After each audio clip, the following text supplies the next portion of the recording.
بسم الله الرحمن الرحيم.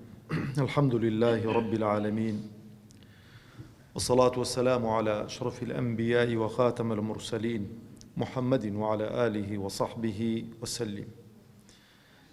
ربنا هب لنا من لدنك رحمة وهيئ لنا من أمرنا رشدا. آمين. برایانی بەڕێز، خوشکانی عزیز، سلام و ڕەحمەتی خوای پەروەردگار بڕژێ بەسەر هەمولایەکماندا. خوای پەروەردگار عاقبەت خێرمان بکە، سەربەرز و سەرفرازی دنیا و قیامەتمان بکە، داهاتوومان لە ڕابردوومان باشتر بکە، بە موسڵمانی بمان ژێنێ، بە موسڵمانی بمان مرێنێ، بە موسڵمانی زیندیمان بکاتەوە بە حەول و قووەتی خۆی. برایانی بەڕێزم،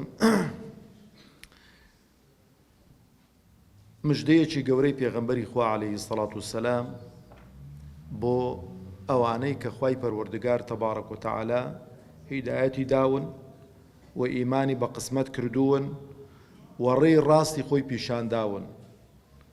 پێغەمبەر عەلەیهی سەڵات وسەلام لە فەرمودەیەکی سەحیحدا دەفەرمێ خوای گەورە تەبارەک و تەعالا ئەخلاق و ڕەوشتی دابەش کردووە بەسەر کۆمەڵگە و مجتەمەعەکان و بەسەر خەڵکیدا. چۆن ئەرزاقی دابەش کردووە، ئاواش ئەخلاق و ڕەوشتی دابەش کردووە. ئەوجا دەفەرمێ خوای پەروەردگار تەبارەک و تەعالا ماڵی دنیا بە هەموو کەسێک دەدات. ماڵی دنیا بە هەموو کەسێک دەدا.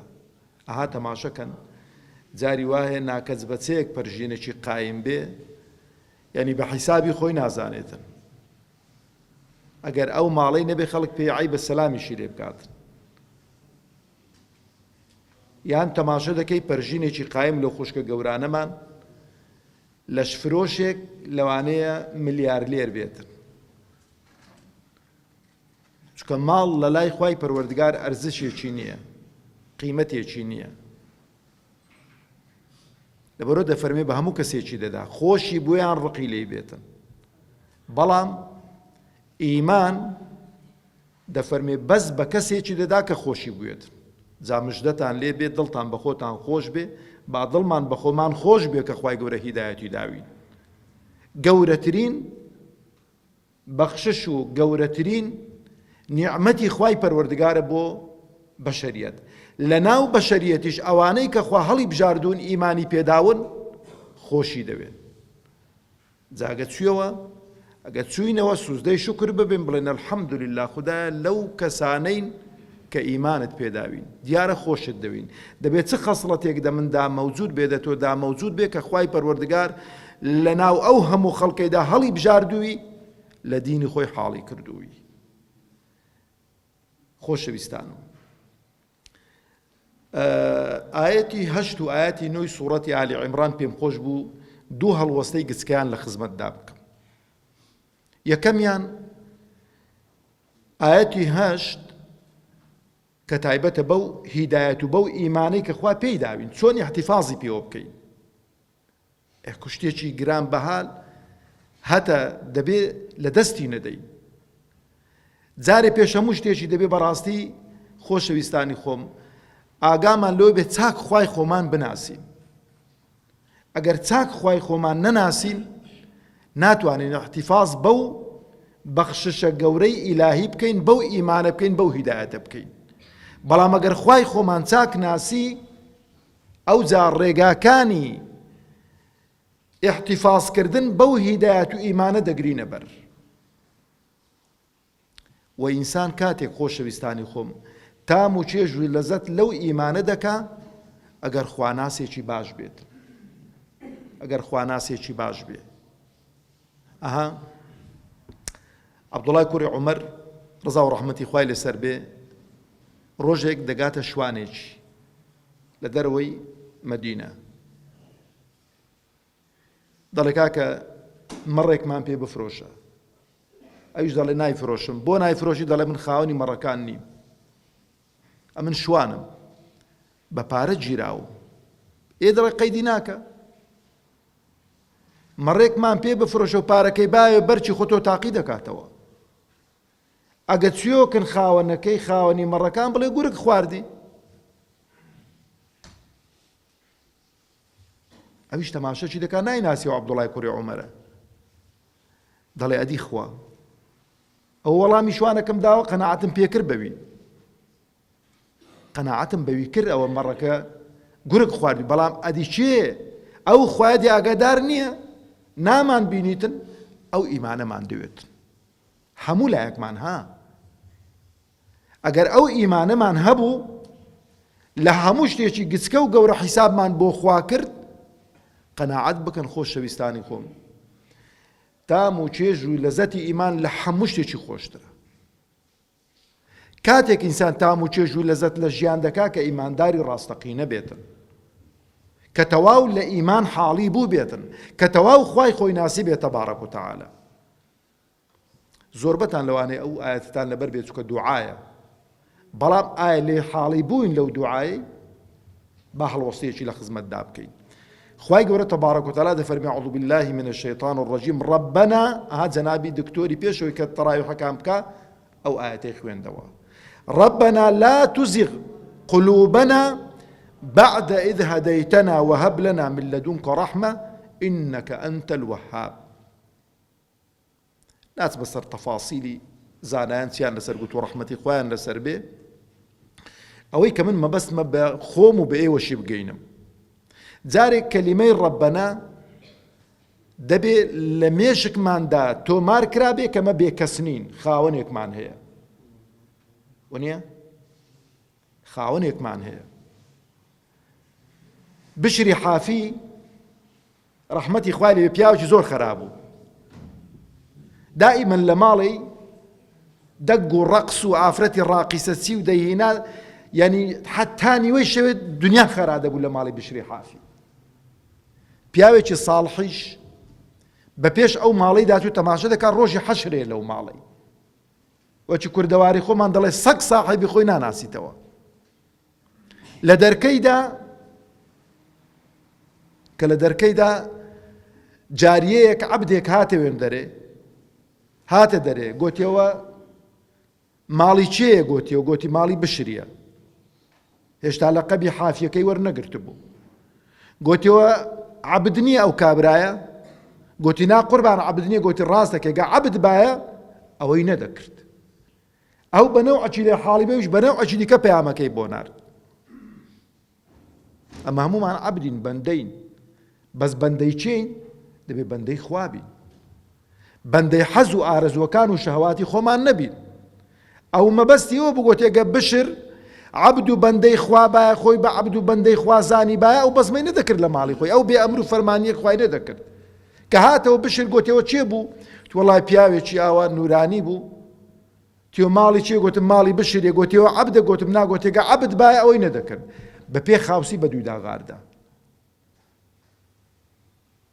کە گرتیەوە هەندێک نسحەتی کرد تۆبەی کرد لە سەردەستی و ئەو پیاوە ساڵحە ئەتوانن لە ئەنتەرنێت و لەوانە لێدەن ژیانی بشری حافی بخوێنەوە ئیستیفادەی زۆری لێ دەکەن خۆشەویستانی خۆم ئێمە کاتێک تام و چێژ و لەزەت لە ژیان دەکەین کە خوای خۆمان ناسی بێت کە دەڵێن ڕەبەنا یعنی چیانی پەروەردگاری ئێمە خاوەنی ئێمە مشورجێڕی ئێمە فریاد ڕەسی ئێمە ئەگەر ئینسان هەستی بەو قووەتە ئیلاهیەی کرد بە حەقی قورئان هەموو دنیا دژت بێتن تەقی سەرت دێت حیساب بۆ هیچ شتێکی ناکەی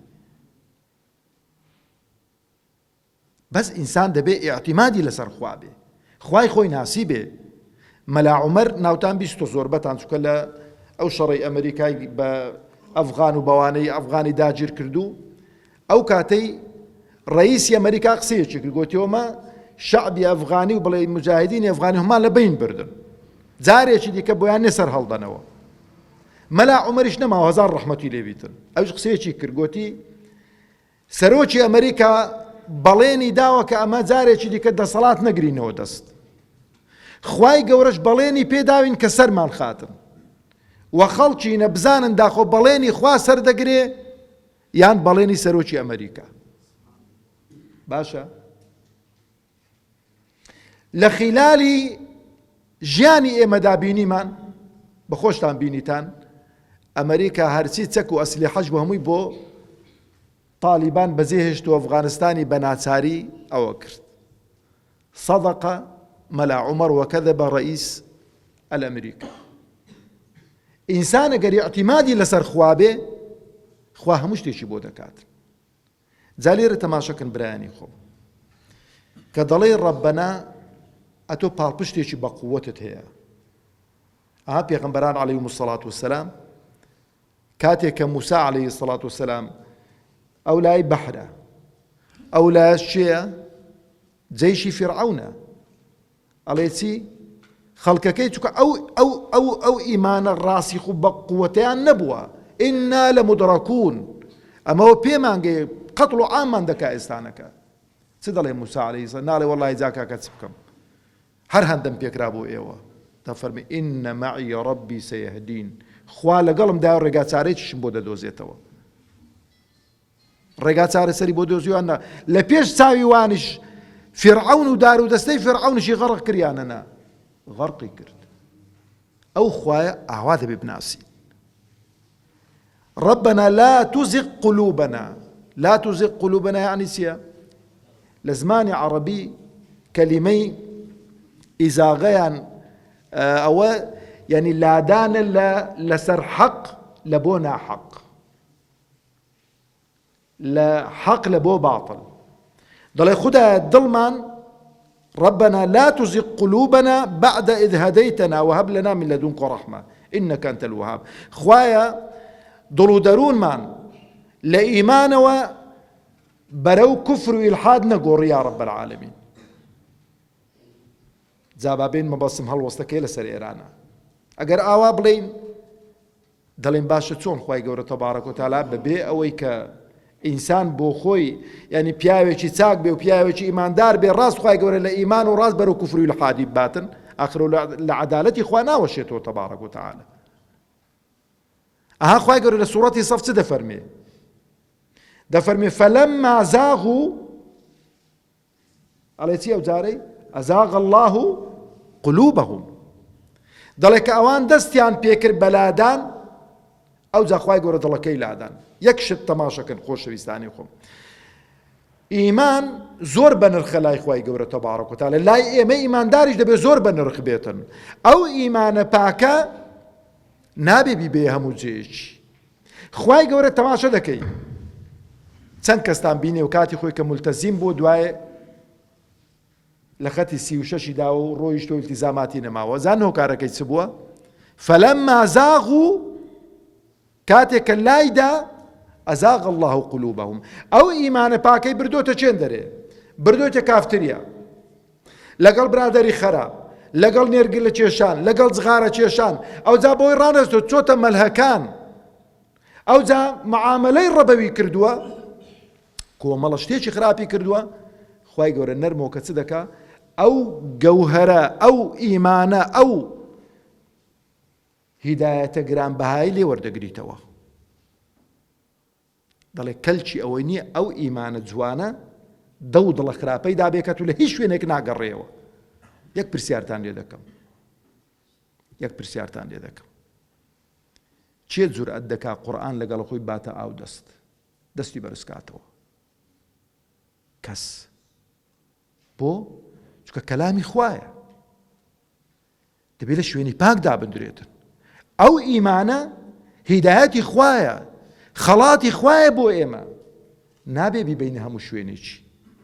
کە دوعا دەکەی دەڵێ ڕەبەنا لا تزغ قلوبنا بعد إذ هديتنا وهب لنا من لدنك رحمة، بەڕاستی دەبێ بە عەمەلی جێبەجێکەین.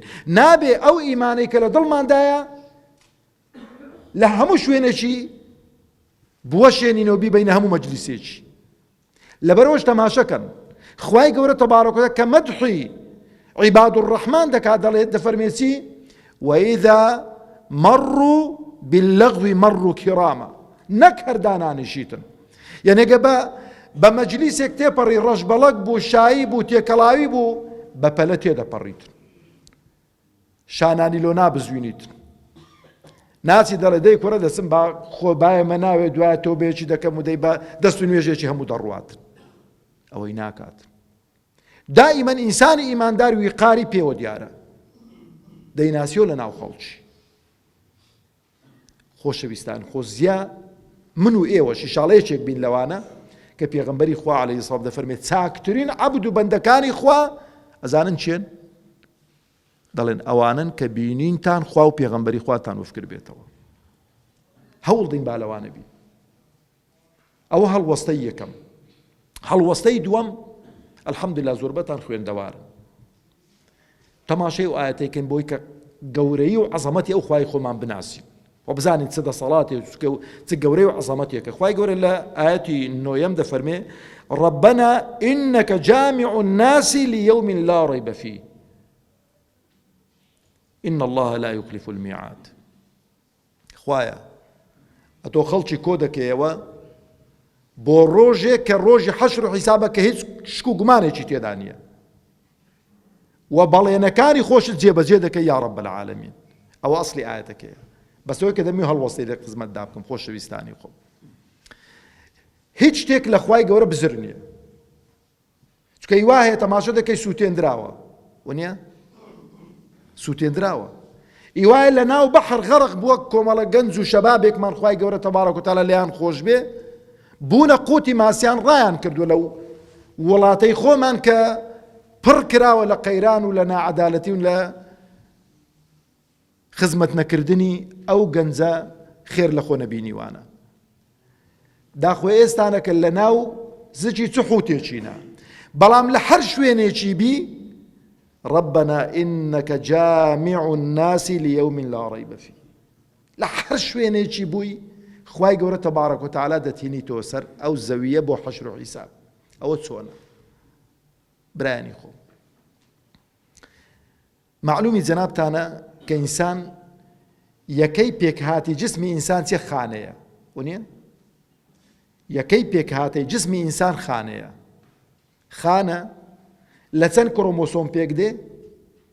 46. هەموو جسمی ئینسانی برایانی خۆم لە خانەی یەکەم خانەی سەرەتایی دروست بوون یەک خانەیە. ئەو خانە دابەش دەبێت، دەبێتە 2، دەبێتە 4، دەبێتە 8، دەبێتە 16، دەبێتە 32. ئاوا هوردە هوردە بە مەلاین خانە لە جسمی ئینسانیدایە. هەموو خانەکانی جسمی ئینسانی چەند کڕۆمۆسۆمی تێدانە؟ لە فکرتان نەچێتن. چەندی تێدا بوون؟ 46. باشە.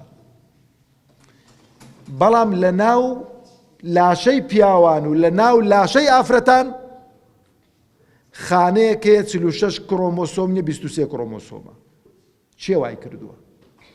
چێ دایناوە لە خۆ ڕابووە؟ دەزانن ئەو خانەش چییە؟ لە ناو جسمی پیاوان تۆوی پیاو لە بەیانکردنی شەریعەت و بەیانکردنی وانە عەیبی تێدا نیە. تۆوی پیاو خانەیە، خانەی زیندوی تێدایە، بەس ئەو خانە زیندووە 46 کڕۆمۆسۆم نییە. چەند کڕۆمۆسۆمە؟ 23. ئەوەتان لە فکر نەچێت، لەکنە خۆتانی خەزنکەن. لە ناو جسمی ئافرەتیش هێلکەی ئافرەت لە جیاتی 46 کڕۆمۆسۆم بی ئەویش چەندە؟ ئەویش 23. باشە. ئینسان لە چ دروست دەبێتن؟ لە تۆوی پیا و لە هێلکەی ئافرەت. وایە؟ ئەو تۆوی پیاوە ئەو هێلکەی ئافرەتە کە یەکتر دەگرن لە ناو ڕەحمی ئافرەتدا بە حەڵاڵی یان بە حەرامی، ئەو ئینسانە دروست دەبێتەوە کە گوتمان یەکەی پێکهێنانی ئینسان چییە؟ خانەیە.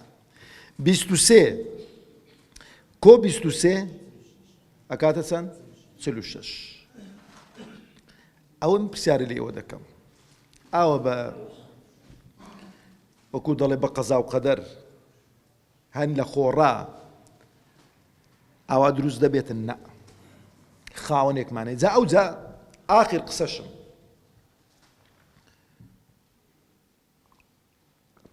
بۆ زیندووکردنەوەی ئینسان. دانیوێڵەتان بینیوە، گەنمتان بینیوە، زۆربەتان هەمووتان زۆتان بینیوە، برنجتان بینیوە. تۆوی بەڕەشکەی ئەچێکن ئەوەی ناوی چییە؟ ناوی بە گەنم فرۆش و ئەوانە دەڵێ کاکەندەک تۆ کەرەوزم دێ. ئەو تۆ کەرەوزە وە کەرەوزی دەچێتن؟ ها مامۆستا؟ تۆ بەڕەشکەوە بەڕەشکەی دەچێتن هیچ تۆوێکەوەی خۆی ناچێ باشە بەڵام خوای گەورە تەبارەک و تەعالا چی کردووە پێکهاتەی ئەو تۆوەی کە تو وەری دەگری ئەو سەوزەی وەری دەگری خەزنی کردووە لە ناو ئەو تۆوەی ئەو تۆوە دەبێ بپیتێندرێ کە پیتێندرا شین بوو تەماشە دەکەی ئەو تۆوە ڕەشەی کە مەسەلەن دەی ڕەشە سوورە هەر ئەنواع شەکلە جیایەکی سەوزی جوانی لێ دێتە دەرکە ڕۆژانە دەی خۆی ئیستیفادەی لێ دەکەی ئینسانیش برایانی خۆم کە ئینسان وەفاتی کرد هەمومان دەمرین کە مردی هەموو جسمت ڕوح لە ناو لاشەی ئینسان دێتە دەرەوە کە ڕوح لە ناو لاشەی ئینسان دێتە دەرەوە تەشبیه نەبێت چۆن ئێستا بۆ نمونە سەلاجەت لە ماڵەوەیە مجەمیدەت لە ماڵەوەیە پڕ و پڕی گۆشتت کردووە باوا بڵێمە من یەک هەفتەی کارەبای لەسەر ئەو مجەمیدەی بکوژینەوە لەسەر ئەو سەلاجەی بکوژینەوە کەس ناوێری تخونی ئەو ماڵی بکەوی لەبەر بۆ گەنی بۆن دەکات ئەو ڕوحە تەشبیه نەبێ وەکو ئەو کارەبایە لە بۆ جسمی ئینسانی کو کارەبا تەماشە دەکەی ئێستا کارەبای قسەی پێ دەکەین دەنجی گەورە کردووین لەو لایە سۆبەیە کە هەر کارەبایە لەو لایە پانکێ هەر کارەبایە لەو لایە گڵۆپە هەر کارەبایە یەک شتە یەک تەزوە بەڵام ئەنواع و ئەشکال ئیش دەبینیتن ئەو ڕوحەی ئێمەش تەشبیه نەبێ بە کارەبا ئەنواع و ئەشکال ئیشمان بۆ دەکات ئەو قسانەی دەکەمیش چییە ئی ڕوحەکەیە کە ڕوح نەما قسەم پێ ناکرێ ئێوە قسە دەکەن گوێتان لێ ڕادەگرم هی ڕوحەکەیە بۆن گوڵاوێک شوشەیەک دەردینین بۆنی دەکەم هی ڕوحەکەیە دەستم دەجوولێنم هی ڕوحەکەیە قاچم دەجوولێنم هی ڕوحەکەیە بەڵام